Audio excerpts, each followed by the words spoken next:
Okay, so we have our fantastic stylist Rama Garu with us. So just to ఒక one word Rama గారు, ఒక styling గురించి మహేష్ బాబు గారి గురించి ఒక వర్డ్లో చెప్పాలి అంటే టిప్స్ చెప్పండి. Tips, styling tips to Mahesh Babu garu. సరే, నేను ఇది అడిగినందుకు నన్ను కొడతారనుకోండి, అది వేరే విషయం.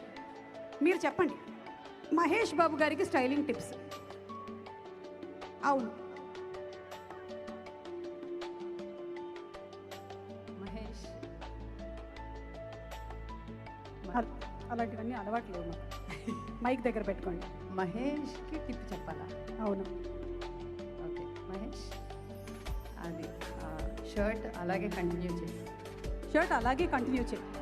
ఓకే, ఆయనకి ఏం అక్కర్లేదండి అసలు, యాజ్ ఇట్ ఈస్గా అలా నించుంటే చాలు, అంతే. ఓకే, ప్రియాంక చోప్రా గారికి ఒక టిప్, ప్రియాంక చోప్రా జోనస్ గారికి ఒక tip. One tip for Priyanka Chopra Jonas. We are already at the tip of the stage. Please tell. Priyanka, ఇదే మాకు కావాలి, ఎందుకంటే ఇంకొక 5 minutes పడుతుంది VFX రావడం. ఈ మాత్రం లాగ్ అయితే